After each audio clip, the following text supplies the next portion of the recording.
Hello and happy Monday! Happy Nano Monday! Today I'm going to be doing a simple desktop aquarium. Now note that I said simple, I did not say cheap. So what I thought would be fun is if you follow along, guess how much it's going to be, and then at the very end of the video I'm going to break it all down for you. And if you like these types of projects, especially nano ariums, it's not always going to be an aquarium. It could be a paludarium, a terrarium, you know, all the ariums. Make sure you like, subscribe down there, and I'll catch you again on Mondays. Let's get started. Let's meet my special guest, the tank.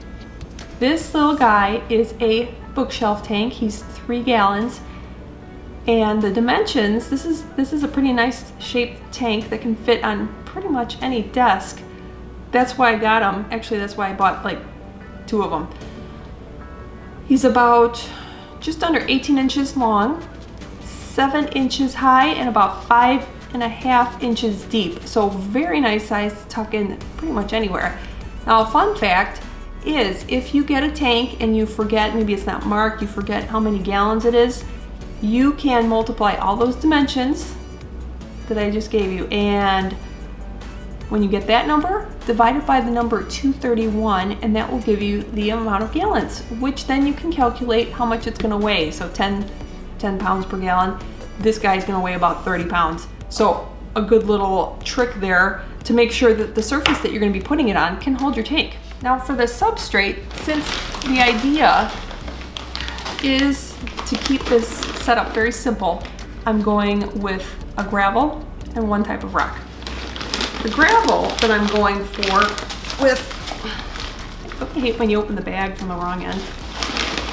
It's called Spectra Stone.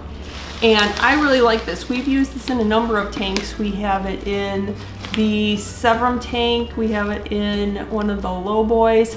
I've used it a number of times and I really like it. It's got a nice little variation of color and it's very neutral. So it's got some nice grays, tans, whites. So it kind of goes with pretty much anybody's decor, especially the decor that's like trending right now, the real light colors.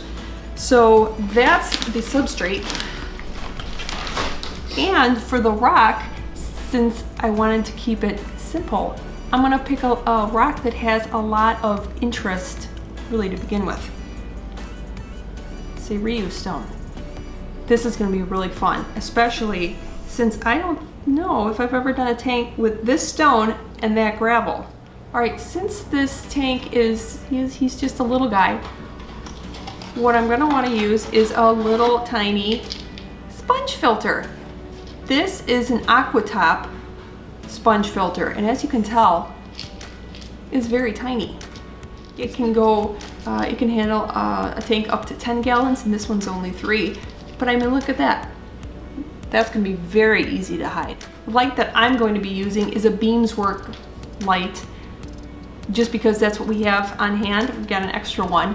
But normally we probably would be using a Phoenix light, which we'll put that down in the description below, along with all of the products that I'm using. If I can find any of them and put a link down below, we'll put that down there for you. In case if I do choose to put this upstairs, I will have a little tiny heater, which we'll put down below too. Otherwise, if it goes in the fish room downstairs, the fish room's heated, so I don't need a little heater.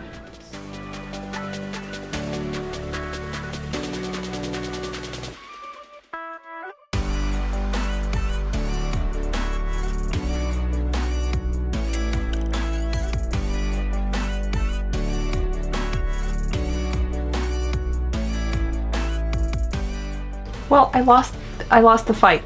I wanted it upstairs in my workshop, and Jason wanted it on the nano wall, probably because that's why I went and got a nano wall, is to have all my nano fish down here.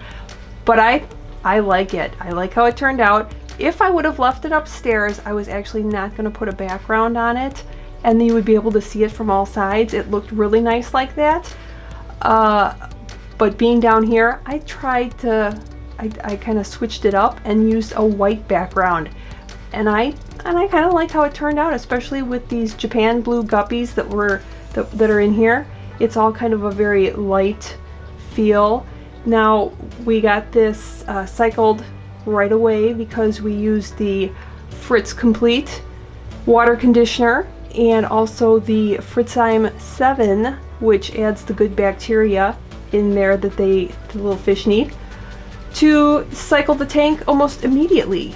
With this scape, I think it's kind of fun to limit yourself sometimes and just pick very simple kind of ingredients for your tank, because you may come up with something different. Like this, I would not have picked this combo just walking into a store, but since I wanted to keep it simple, I wanted the ingredients that I used really kind of had to add a little bit of color and texture all by themselves, and I like how it turned out. The gravel, I specifically did not pick sand because I don't know if you guys know, if you've ever put sand in a tank, it can be a little bit of a stinker when you're trying to siphon it up. It'll suck the sand up and it shows a lot of debris and stuff on the bottom. So the gravel should kind of hide a little bit of the buildup that, you know, naturally occurs during the week. So I kind of like it.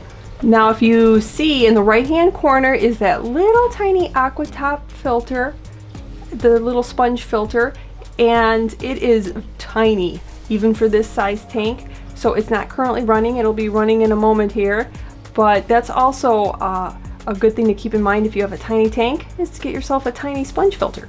Okay everybody, the moment you've all been waiting for. Time to play the Price is Right.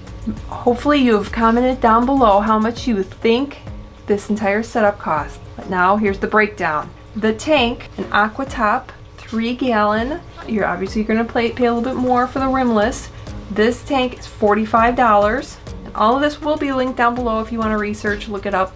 Gravel, 5-pound bag, is $12. I used less than half, so let's just say it was $5 for the gravel. The Say Reuse stone, I weighed it to be about 8 pounds. Now when we bought it, it was, usually we're buying it at $4 a pound. That's $32 for the stone. The little tiny Aquatop sponge filter, $6. The Aquarium mini heater, if we were to need a heater, we don't since it's in the fish room down here and we heat the fish room, not the tanks. The little mini heater will run you about $12. Now you'd have a choice on the lights. If you wanted to do the Phoenix, which we would prefer to do the Phoenix on here, we just don't have one available right now. That one runs about $43. The one that's on here right now is a Beamswork light. That's also a nice light. That's $27. So the grand total for this tank, not including the fish, is anywhere from $127 to $143. So I was actually surprised that it was that much. But when you see things on sale, now you might be like, I think I'm gonna buy it now. So I hope you enjoyed the video. If you did, like, subscribe, and we'll see you next week.